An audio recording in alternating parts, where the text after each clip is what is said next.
Hi hello everyone, ಹೇಗಿದ್ದೀರಾ? ಇದು ನನ್ನ ಸಂಡೇ ಲಾಗು. ಸೊ ಲಾಗ್ ಮಾಡೋಕ್ಕಾಗಿರಲಿಲ್ಲ. ಸೊ ಮನೆಯಲ್ಲಿ ಕೆಲಸ ಎಲ್ಲ ಮುಗಿಸಿ, ಸೊ ಆ್ಯಕ್ಚುಲಿ ಕೆಲಸ ಅಂದರೆ ಏನಿಲ್ಲ, ಪೂಜೆ ಎಲ್ಲ ಮುಗ್ದಿತ್ತು. ಸೊ ನಾವೀಗ ಎಲ್ಲಿಗೆ ಹೋಗ್ತಾ ಇದ್ದೀವಿ ಅಂತಂದರೆ ಬನ್ನಿ ಹೇಳ್ತೀನಿ. ಸಂಡೇ ಆದ್ದರಿಂದ ಸ್ಪೆಷಲ್ಲು. ಸೊ ನಾವಿವತ್ತು ಇಲ್ಲಿ ಕಿರಣ್ ಅಂದರೆ ಸ್ಟ್ಯಾಂಡಿಂಗ್ ಇಲ್ಲಿ ನಮ್ಮ ದಾಸರಲ್ಲಿ ಇದು ಒಂಥರ ಇಲ್ಲಿ ಇಡ್ಲಿನೇ ಫೇಮಸ್ಸು. ಇಡ್ಲಿ ಮತ್ತು ಇಲ್ಲಿ ಕೆಂಪು ಚಟ್ನಿ ಕೊಡ್ತಾರೆ, ಸಕ್ಕತ್ತಾಗಿರುತ್ತೆ. ಸೊ ನಾವು ಅದಕ್ಕೋಸ್ಕರ ಇವತ್ತು ರೆಗ್ಯುಲರ್ ಹೋಟ್ಲಿಗೆ ಹೋಗಲಿಲ್ಲ, ಇಲ್ಲಿ ಬಂದು ಇಡ್ಲಿ ತಿಂದು ಸೊ ಅಲ್ಲಿಂದ ನೋಡಿ ಅವರಿಗೆ ಸೈಕಲ್ ಕೊಟ್ಬಿಟ್ಟಿದ್ದೀವಿ. ಏಕೆಂದರೆ 4 ಜನ ಗಾಡೀಲಿ ಬರೋದಕ್ಕಾಗಲ್ವಲ್ಲ. ಹಾಗಾಗಿ ಈ ವಾರ ನಮ್ಮಮ್ಮ ನಾನು ಸೈಕಲಲ್ಲಿ ಬರಲ್ಲ ಅಂತ ಹೇಳಿದ್ರು, ಅದಕ್ಕೆ ಅವ್ರ ಅಪ್ಪ ತೊಗೊಂಬಂದಿದ್ದಾರೆ. ಸೊ ಸಂಡೇ ಸ್ಪೆಷಲ್ ನಮ್ಮ ರೆಗ್ಯುಲರ್ ಅಂಗಡಿ ಗೌಡ್ರು ಮಟನ್ ಅಂಗಡಿ. ಬಾಸು ಮಟನ್ ತರಕ್ಕೆ ಹೋಗಿದ್ದಾರೆ. ಸರಿ, ನಾನು ಹೋಗ್ತೀನಿ ಸಾಂಬಾರ್ಗೆ ರೆಡಿ ಮಾಡ್ತೀನಿ ಅಂತ ಹೇಳಿಬಿಟ್ಟು ನಾನು ನಮ್ಮ ಬೇಬೀಸ್, ನಾನು ನನ್ನ ಮಕ್ಕಳು ಇಬ್ಬರು ಬಂದುಬಿಟ್ಟು ನಾವು ಗಾಡಿ ತೊಗೊಂಡು ಬಂದೆ. ಅಲ್ಲಿಂದ ಬಂದು ನೆಕ್ಸ್ಟ್ ಪ್ರಿಪ್ರೇಷನ್ ನಮ್ಮದು ಏನು, ಸಾಂಬಾರಿಗೆ ರೆಡಿ ಮಾಡೋಣ ಅಂತ ಹೇಳಿ. ಸೊ ಆಲ್ರೆಡಿ ಮಟನ್ ಸಾಂಬಾರಿಗೆ ರೆಡಿ ಮಾಡೋಣ ಅಂತ ಹೇಳ್ಬಿಟ್ಟು ರೆಡಿ ಮಾಡ್ತಾಯಿದ್ದೀನಿ. ಫಸ್ಟ್ ಇಲ್ಲಿ ನಾನಿವತ್ತು ಕೊಬ್ಬರಿ ಹಾಕಿದ್ದೀನಿ. ಸೊ ಮಟನ್ ಸಾರಿಗೆ ಕಾಯಿಗಿಂತ ಕೊಬ್ಬರಿ ಹಾಕಿದ್ರು ಸಾಂಬಾರು ತುಂಬ ಟೇಸ್ಟಾಗಿರುತ್ತೆ. ಸೊ ಫಸ್ಟ್ ಇಲ್ಲಿ ನೋಡಿ, ಕೊಬ್ಬರಿ ಒಂದು ರೌಂಡು ಗ್ರೈಂಡ್ ಮಾಡ್ಕೊಂಡು ಆಮೇಲೆ ನೆಕ್ಸ್ಟ್ ಇಲ್ಲಿ ನಾನು ಖಾರದ ಪುಡಿ ಮತ್ತು ಧನಿಯದ ಪುಡಿ ಒಂದು 4 ಟೇಬಲ್ ಸ್ಪೂನ್ ಹಾಕಿದ್ದೀನಿ. ಸೊ ಮನೆಗೆ ಜನ ನೋಡಿಕೊಂಡು ಎಷ್ಟು ಕ್ವಾಂಟಿಟಿ ನೋಡ್ಕೊಂಡು ನೀವು ಹಾಕ್ಕೊಳ್ಳಿ. ಇದನ್ನೆಲ್ಲ ಫಸ್ಟು ಗ್ರೈಂಡ್ ಮಾಡಿಕೊಂಡು ಆಮೇಲೆ ನೆಕ್ಸ್ಟು ನಾನು ಮತ್ತು ಈರುಳ್ಳಿ ಬೆಳ್ಳುಳ್ಳಿ ಇದೆಲ್ಲ ಎಣ್ಣೆಲಿ ಫಸ್ಟ್ ಫ್ರೈ ಮಾಡಿಕೊಂಡು ಆಮೇಲೆ ನೆಕ್ಸ್ಟ್ ಗ್ರೈಂಡ್ ಮಾಡ್ತೀನಿ. ಸೊ ಇದನ್ನು ನಮ್ಮಮ್ಮ ನಾನಿವತ್ತು ಗ್ರೈಂಡ್ ಮಾಡ್ತೀನಿ ಅಂತ ಹೇಳಿ ಅವಳೇ ಮಸಾಲೆ ರುಬ್ತಾಯಿದ್ದಾಳೆ. ಇಲ್ಲಿ ನಾನು ಒಂದು 4 ಟೇಬಲ್ ಸ್ಪೂನು ಆಯಿಲ್ ಹಾಕಿ ಫಸ್ಟು ಈರುಳ್ಳಿ, ಆಮೇಲೆ ಇಲ್ಲಿ ಒಂದು 4 ಈರುಳ್ಳಿ ತೊಗೊಂಡಿದ್ದೀನಿ ನಾನು. ಈರುಳ್ಳಿ ಚೆನ್ನಾಗಿ ಫ್ರೈ ಆದಮೇಲೆ ನೆಕ್ಸ್ಟು ಬೆಳ್ಳುಳ್ಳಿ, ಆಮೇಲೆ ಯಾಕಂದರೆ ಒಟ್ಟಿಗೆ ಎಲ್ಲ ಹಾಕಿದ್ರೆ ಕ್ಲೀನಾಗಿ ಎಣ್ಣೆಯಲ್ಲಿ ಇದಾಗೋದಿಲ್ಲ, ಸ್ವಲ್ಪ ಹಸಿ ಹಸಿ ಇದ್ದಂಗೆ ಇರುತ್ತೆ. ಹಾಗಾಗಿ ನಾನು ಫಸ್ಟ್ ಇಲ್ಲಿ ಈರುಳ್ಳಿ ಮಾಡ್ಕೊತಿದ್ದೀನಿ, ಆಮೇಲೆ ಬೆಳ್ಳುಳ್ಳಿ ನೋಡಿ ಗ್ರೈಂಡ್ ಮಾಡಿಟ್ಟಿದ್ದೇಳೆ ಮಸಾಲೆನ. ಸೊ ಇದಕ್ಕೆ ಬೇಕು ಅಂದರೆ ನಾನು ಗೋಡಂಬಿ ಹಾಕಿದ್ದೀನಿ. ಸರಿ, ಗೋಡಂಬಿ ಹೇಳೋದು ಮರ್ತ್ಬಿಟ್ಟೆ ನೋಡಿ. ಇಲ್ಲಿ ಚಕ್ಕೆ, ಲವಂಗ, ಏಲಕ್ಕಿ, ಗಸಗಸೆ, ಕಡಲೆ, ಆಮೇಲೆ 1-2 ಈ ನಕ್ಷತ್ರದ ಮೊಗ್ಗು, ಮತ್ತು 2 ಏನು ಹೇಳ್ತಾರೆ,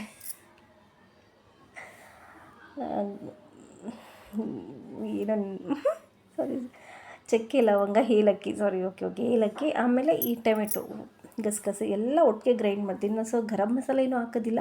ಸೊ ನಾನು ಹಾಗಾಗಿ ಇಲ್ಲಿಗೆ ಜೀರಿಗೆ ಮತ್ತು ಮೆಣಸು, ಸೋಂಪು, ಯಾವಾಗಲೂ ಏನು ಅಂತ ನೆನಪಾಗಲಿ, ಸೋಂಪು, ಆಮೇಲೆ ಮರಾಠ ಮೊಗ್ಗು, 2 ನಕ್ಷತ್ರದ ಮೊಗ್ಗು ಎಲ್ಲ ಹಾಕಿ ಫಸ್ಟ್ ಗ್ರೈಂಡ್ ಎಣ್ಣೆಲಿ ಫ್ರೈ ಮಾಡ್ಕೊತೀನಿ.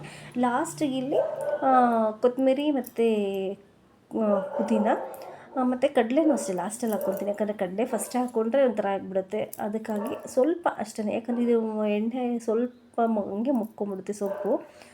ಹಾಗಾಗಿ ಇಲ್ಲಿ ನಾವು ಗ್ರೈಂಡ್ ಮಾಡ್ಕೊತಿದ್ದೀವಿ. ಸೊ ಇಲ್ಲಿ ನಮ್ಮ ಬಾಸ್ ಅಪರೂಪಕ್ಕೆ ಸಿಗೋದು ನಮ್ಮ ಹತ್ರ ಮಾತಾಡೋದಕ್ಕೆ, ಹಾಗಾಗಿ ಹೀಗೆ ಡಿಸ್ಕಷನ್ ಮಾಡ್ತಾ ಇದ್ದಾರೆ. ಸೊ ಫ್ಯಾಮಿಲಿ ಅಂದರೆ ಕೆಲವೊಂದು ಮ್ಯಾಟ್ರಸ್ ಇರುತ್ತಲ್ವ, ನಮಗೆ ಸಿಗೋದೇ ಇದೊಂದು ಭಾನುವಾರ. ಅದು ಆ್ಯಕ್ಚುಲಿ ಹೇಳಬೇಕು ಅಂದರೆ ಈ ಭಾನುವಾರ ಅವ್ರು ಕೆಲ್ಸಕ್ಕೆ ಹೋಗಿರಲಿಲ್ಲ. ಸೊ ಇದು ಹೋದ ಸಂಡೇ ವಿಡಿಯೋ. ರಜಾ ಮಾಡೋದ್ರಿಂದ ನಮಗೊಂಥರ ಅವ್ರ ಮನೇಲಿದ್ದರೆ ಒಂಥರ ಖುಷಿ. ಯಾಕಂದರೆ ನಮಗೆ ಟೈಮ್ ಕೊಡೋದೇ ಕಮ್ಮಿ, ಅದರಲ್ಲೂ ಫ್ರೀ ಮಾಡ್ಕೊಂಡು ಟೈಮ್ ಕೊಡ್ತಾರೆ. ಸೊ ಹಾಗಾಗಿ ಸಂಡೇ ಮನೆ ಹತ್ರ ಇದ್ದರು ಅಂತ ಫ್ರೀ ಇತ್ತು. ಸೊ ಸಂಡೇ ಏನೇನೆಲ್ಲ ಆಯಿತು ನೋಡಿ, ಇಲ್ಲಿ ನಮ್ಮದು ಡಿಸ್ಕಷನ್ ನಡೀತಾ ಇದೆ. ನಂದು ಅವ್ರದ್ದು ಏನೋ ಯಾವುದೋ ಒಂದು ಮ್ಯಾಟ್ರ್ ಬಂದಿತ್ತು. ಸೊ ಅದ್ರ ಬಗ್ಗೆ ನಾವು ಡಿಸ್ಕಷನ್ ಮಾಡ್ತಿದ್ದೀವಿ. ಯಾಕೆ ತಲೆ ಕೆಡಿಸ್ಕೊಬೇಕು, ಹೇಗಿದ್ದರೂ ಹೇಳ್ತಾರೆ. ನಾವು ಹೆಂಗಿರಬೇಕು ಫಸ್ಟ್, ನಮಗೆ ನಾನು, ನನ್ನ ಗಂಡ, ನನ್ನ ಮಕ್ಕಳು, ಅಂದರೆ ನಮ್ಮ ಫ್ಯಾಮಿಲಿ ಚೆನ್ನಾಗಿರಬೇಕು. ಬೇರೆಯವ್ರ ಬಗ್ಗೆ ನಾವು ಯಾಕೆ ತಲೆ ಕೆಡಿಸ್ಕೊಬೇಕು ಬಿಡು ಅಂತ ಹೇಳ್ತಾ ಇದ್ದೆ. ಸೊ ಫ್ಯಾಮಿಲಿ ಅಂದರೆ ಹೇಗೆ ಅಲ್ವಾ, ಏನಾದರೂ ಒಂದು ಚೆನ್ನಾಗಿದ್ದರೂ ಹೇಳ್ತಾರೆ, ಸ್ವಲ್ಪ ಇದಾದರೂ ಹೇಳ್ತಿರ್ತಾರೆ. ಅದ್ರ ಬಗ್ಗೆ ನಾವೆಲ್ಲ ತಲೆ ಕೆಡಿಸ್ಕೊತ ಹೋಗಬಾರ್ದು. ಮತ್ತು ಇನ್ನೊಂದು ದೊಡ್ಡಮ್ಮರ ಊರಲ್ಲಿ ಹಬ್ಬ ಬೇರೆ ಇದೆ, ಏನು ಮಾಡೋಣ ಅಂತ ಕೇಳ್ತಾಯಿದ್ರು, ಜಾತ್ರೆ ಇದೆ ಅಂತ. ಸೊ ಬೇಡ, ನಾನ್ ವೆಜ್ನ ಹೋಗಿ ಊಟ ಮಾಡ್ಕೊಂಬರೋಣ ಅಂತೇಳಿ. ಯಾಕಂದರೆ ನಾವು ಯಾವಾಗಲೂ ಪ್ರತಿ ಸಲ ಯಾವುದೇ ಒಂದು ಫಂಕ್ಷನ್ಗಾದ್ರು ಮುಂಚೆನೇ ಹೋಗಿ ಎಲ್ಲ ಮಾಡಿ ಬರ್ತಿದ್ದೋ.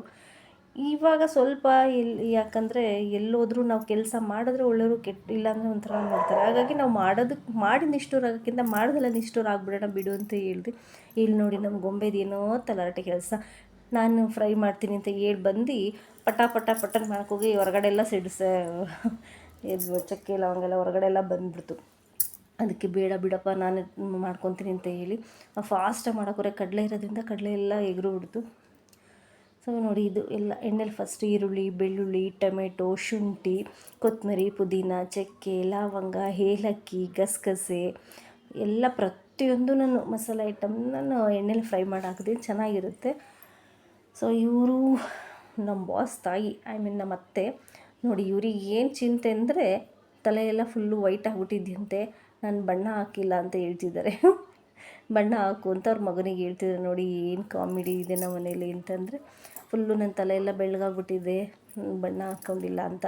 ಅವ್ರ ಟೆನ್ಷನ್, ತಲೆ ಬೆಳ್ಳಗಾಗಿದೆ ಅನ್ನೋ ಟೆನ್ಷನ್ ಅವರಿಗೆ.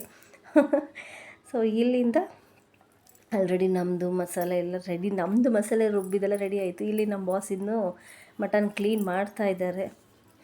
ಸೊ ಅಲ್ಲಿ ಆ್ಯಕ್ಚುಲಿ ಎಲ್ಲ ರೆಡಿ ಮಾಡಿ ಕೊಟ್ಟಿರ್ತಾರೆ. ಅಂದರೆ ದಪ್ಪ ದಪ್ಪ ಪೀಸ್ ಇರುತ್ತೆ. ನಾವು ಅಷ್ಟೇ ದಪ್ಪ ಪೀಸು ಒಂಥರ ಅಂದ್ಬಿಟ್ಟು ನಾವು ತಿನ್ನಲ್ಲ ಅಂತ ಹೇಳ್ಬಿಟ್ಟು ಅವರೇ ಕ್ಲೀನಾಗಿ ಮನೆಗೆ ತಂದು ಮತ್ತೊಂದು ಸಲ ಇದು ಮಾಡ್ತಾರೆ.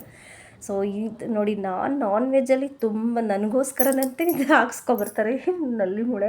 ಯಾಕಂದ್ರೆ ನಾನು ಮಟನ್ನಲ್ಲಿ ಏನು ತಿಂತೀನೋ ಬಿಡ್ತೀನೋ ಗೊತ್ತಿಲ್ಲ, ನಾನು ಪೀಸ್ಗಿಂತ ನನಗೆ ಈ ಮೂಳೆನೇ ಇಷ್ಟ. ನಮ್ಮ ಮನೇಲಿ ಬೈತಾನೆ ಇರ್ತಾರೆ, ಅದ್ರಲ್ಲಿ ಎಲ್ಲ ತಿಂದಾದರೂ ಮತ್ತು ಮೂಳೆನೇ ಹಿಂಗೆ ಚೀಪ್ತಾ ಇರ್ತೀನಿ ನೀನು ಅಂತ ಹೇಳ್ಬಿಟ್ಟು. ಯಾಕಂದರೆ ಈಗಿಂದ ಅಂತಲ್ಲ, ನಮ್ಮ ಮನೇಲೂ ಅಷ್ಟೇ. ನಮ್ಮ ಮನೇಲಿ ನಾನ್ ವೆಜ್ ಮತ್ತು ಜಾತ್ರೆ ಟೈಮಲ್ಲೆಲ್ಲ ಫಸ್ಟೇ ಎತ್ತಿದ್ಬಿಡ್ತಾಳೆ ಇವಳು. ಮಟನ್ ತಿನ್ನೋದಕ್ಕಿಂತ ನಲ್ಲಿ ಮೂಳೆಗೆ ಜಾಸ್ತಿ ಇಷ್ಟಪಡ್ತಾರೆ ಅಂತ ಹೇಳ್ಬಿಟ್ಟು. ಹಾಗಾಗಿ ಅವರು ಹಂಗೆ ಮಟನ್ ಸಮೇತನೇ ನಲ್ಲಿ ಮೂಳೆ ಹಾಕ್ಸ್ಕೊಬಂದ್ಬಿಡ್ತಾರೆ. ಸೊ ಇಲ್ಲಿ ನಾನು ಸ್ವಲ್ಪ ಈರುಳ್ಳಿ ಮತ್ತು ಬೆಳ್ಳುಳ್ಳಿ, ಸ್ವಲ್ಪ ಕಸ್ತೂರಿ ಮೆಂತೆ ಹಾಕ್ಬಿಟ್ಟು ಫಸ್ಟ್ ಮಟನ್ ಒಗ್ಗರಣೆ ಮಾಡ್ಕೊಂಡಿದ್ದೀನಿ. ಆಮೇಲೆ ಸ್ವಲ್ಪ ಉಪ್ಪು ಮತ್ತು ಅರಿಶಿನ ಪುಡಿ ಹಾಕ್ತೀನಿ. ಈ ಉಪ್ಪು ಅರಿಶಿನ ಪುಡಿ ಹಾಕೋದ್ರಿಂದ ಮಟನೆಲ್ಲ ನೀರಿನ ಅಂಶ ಎಲ್ಲ ಹೋಗುತ್ತೆ. ಆ ನೀರಿನ ಅಂಶ ಎಲ್ಲ ಹೋದ್ಮೇಲೆ ನೆಕ್ಸ್ಟ್ ನಾನು ಗ್ರೈಂಡ್ ಮಾಡಿರೋ ಮಸಾಲೆ ಹಾಕ್ತೀನಿ. ಸೊ ನೀವು ಯಾವ ಥರ ನಾನು ಮಟನ್ ಸಾರು ಮಾಡ್ತೀರಾ ನನಗೆ ಕಮೆಂಟ್ ಮಾಡಿ ತಿಳಿಸಿ. ನಾನು ಒಂದು ಸಲ ಟ್ರೈ ಮಾಡ್ತೀನಿ. ಸೊ ನಾನು ಮಾಡಿರೋ ಥರ ನೀವು ಒಂದು ಸಲ ಟ್ರೈ ಮಾಡಿ ಹೇಗಿತ್ತು ಟೇಸ್ಟ್ ಅಂತ ನನಗೆ ಕಮೆಂಟ್ ಮಾಡಿ. ನಾನು ಮಟನ್ ಸಾರು ಮಾಡೋದು ಈ ಥರನೇ. ನೀವು ಯಾವ ಥರ ಮಾಡ್ತೀರ ನನಗೆ ತಿಳಿಸಿ. So Sunday non veg, mutton sambar ಮತ್ತು ರೈಸ್ ಬೆಳಗ್ಗೆ ಇಡ್ಲಿ ಎಲ್ಲ ತಿನ್ಕೊಂಬಂದಿದ್ವು. ಹಾಗಾಗಿ ಮುದ್ದೆ ಬೇಡ, ಚಪಾತಿನೂ ಬೇಡ ಅಂದ್ಬಿಟ್ಟು ರೈಸ್ ಮಾಡಿಕೊಂಡು. ಸೊ ಫಸ್ಟು ನಾನಿಲ್ಲಿ ನೋಡಿ ಮಸಾಲೆ ಎಲ್ಲ ಹಾಕಿ ಕ್ಲೀನಾಗಿ ಒಂದೆರಡು ಸಲ ಎಲ್ಲ ಮಟನ್ನು ಮಸಾಲೆ ಎಲ್ಲ ಕ್ಲೀನಾಗಿ ಹೊಂದ್ಕೊಬೇಕಲ್ವ.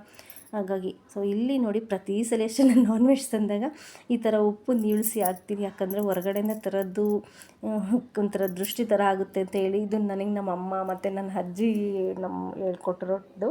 ಯಾವುದೇ ಒಂದು ನಾನ್ ವೆಜ್, ಚಿಕನ್ ಆಗಲಿ ಮಟನ್ ಆಗಲಿ ಏನೇ ತಂದರೂ ಈ ಥರ ಮಾಡಬೇಕು ಅಂತ ಅದೇ ಅಭ್ಯಾಸ ಆಗಿದೆ. ಸೊ ನೋಡಿ, ಸಾಂಬಾರು ರೆಡಿ ಆಗಿದೆ, ಘಮ ಘಮ ಅಂತಿದೆ. ಸೊ ಇನ್ನು ರೆಡಿ ಆಗಿದೆ. ಸೊ ಇದು ಏನಿದು ಸಂಜೆ ಇದು ನಾವು ಯಾಕಂದರೆ ಮಧ್ಯಾಹ್ನ ನಾವು ಊಟ ಮಾಡಿದ್ದು ಮತ್ತು ಸಾಂಬಾರು ಹೇಗಾಯಿತು ಅಂತ ತೋರ್ಸೋದಕ್ಕಾಗಲಿಲ್ಲ. ಯಾಕಂದರೆ ಎಲ್ಲ ಸ್ವಲ್ಪ ತಿಂದಿದ್ದು, ಯಾರು ಬೇಡ ಬೇಡ ಅಂತಂದರು. ಸೊ ಇದು ಸಂಜೆದು ಈವ್ನಿಂಗ್ ಎಲ್ಲರೂ ಟೀ ಕುಡಿತಾ ಹೀಗೆ ನೋಡಿ, ಈ ಥರ ಇದ್ದರೆ ಏನೋ ಒಂಥರ ಖುಷಿಯಲ್ಲ. ಫ್ಯಾಮಿಲಿ ಎಲ್ಲ ಜೊತೆಲಿ ಕೂತ್ಕೊಂಡು ಮಾತಾಡ್ತಾ ಕೂತ್ಕೊಂಡು ಏನೋ ಒಂಥರ ಖುಷಿ. ನಾನು ಆ್ಯಕ್ಚುಲಿ ಅದಕ್ಕೋಸ್ಕರ ಸಂಡೇ ಯಾವಾಗ ಬರುತ್ತೆ ಅಂತ ಕಾಯ್ದು. ನನ್ನ ಮಕ್ಳಿಗಂತೂ ಅದೇ ಖುಷಿ. ಸೊ ನೆಕ್ಸ್ಟ್ ನಾವು ಹೋಗ್ತಿದ್ದೀವಿ? ಸೊ ಸಂಡೇ ಸ್ನ್ಯಾಕ್ಸ್ ಟೈಮು ಅಲ್ವಾ. ಸೊ ಹಾಗಾಗಿ ನಾವು ಹೋಗ್ತಾ ಇರೋದು ಇಲ್ಲಿಗೆ ಸ್ನ್ಯಾಕ್ಸ್ ತಿನ್ನೋದಕ್ಕೆ. ಸೊ ಇಲ್ಲಿ ನಮ್ಮ ಮೇಡಮ್ನವರು ಪಾನಿಪುರಿ ತೊಗೊಂಡಿದ್ದರು. ಅವರು ಹಾಗೆ ತಿನ್ನೋಕ್ಕೆ. ಇಲ್ಲಿ ನಮಗೆ ಈ ಥರ ಪಾನಿಪುರಿ ತಿಂದ್ರೆ ಇಷ್ಟ. ಇಲ್ಲಿ ಸಖತ್ತಾಗಿ ಮಾಡ್ತಾರೆ. ಸೊ ನಮ್ಮಮ್ಮಗೆ ಗೋಬಿನೇ ಬೇಕು, ಅಲ್ಲಿ ಗೋಬಿ ಸಿಗೋದಿಲ್ಲ. ಹಾಗಾಗಿ ಅವಳು ಮಸಾಲೆ ತೊಗೊಂಡು ತಿಂದಳು. ಸೊ ನೆಕ್ಸ್ಟು ಅಲ್ಲಿಂದ ನಾವು ಹಂಗೆ ಬಂದ್ವಾ. ನೋಡಿ ಇಲ್ಲಿ ನಮ್ಮ ಮೇಡಮ್ನವರು ಚಾಕ್ಲೇಟ್ ಲಸ್ಸಿ ತೊಗೊಂಡು ಕುಡಿತಿದ್ದಾರೆ. ಇವರು ನಮ್ಮ ಗೊಂಬೆ ಮೇಡಮ್ನವರು ಚಿಕ್ಕು ಜ್ಯೂಸ್ ತೊಗೊಂಡಿದ್ದಾರೆ. ಸೊ ಇಲ್ಲಿ ಇವರಿಬ್ಬರು ಏನು ಬೇಡ ಅಂತ ಕೂತಿದ್ದಾರೆ. ನಾನು ಅಲ್ಲಿ ಮಸಾಲೆ ತಿಂದ್ಬಂದು ಏನು ಬೇಡ ಅಂತ. ನಮ್ಮ ಅಮ್ಮು ಇದು ಲಸ್ಸಿ ಕುಡ್ದು ಫ್ರೆಂಚ್ ಫ್ರೈ ತಿಂದಳು. ಸೊ ನಾನಿಲ್ಲಿ ಬರ್ಗರ್ ತೊಗೊಂಡಿದ್ದೀನಿ. ಸೊ ಸಖತ್ತಾಗಿ ಮಾಡಿದರು, ಚೆನ್ನಾಗಿತ್ತು. ಇಲ್ಲೊಂದು ಲಸ್ಸಿ, ನಮ್ಮ ಅಮ್ಮೂರ ಸ್ಕೂಲ್ ಅಂತ ಸ್ವಲ್ಪ ಮುಂದಕ್ಕೆ ಲಸ್ಸಿ ಶಾಪ್ ಇದೆ. ಅಲ್ಲಿ ಎಲ್ಲ ಇದೆ, ವೆಜ್ ರೋಲು ಮತ್ತು ಬರ್ಗರು ಎಲ್ಲ ಸಿಗುತ್ತೆ. ಇಲ್ಲಿ ನೋಡಿ ನಮ್ಮ ಗೊಂಬೆ ಅವ್ರ ಮ್ಯಾಮ್ ಬರ್ತಡೇ ಅಂತ ಹೇಳ್ಬಿಟ್ಟು ಅಂಗಡಿಗೆ. ಇವತ್ತಿನ ವಿಡಿಯೋ ಹೀಗಿತ್ತು. ಇಷ್ಟ ಲೈಕ್ ಮಾಡಿ, ಕಮೆಂಟ್ ಮಾಡಿ. ಇನ್ನೂ ಯಾರು ಪ್ಲೀಸ್ ಸಬ್ಸ್ಕ್ರೈಬ್ ಮಾಡಿ.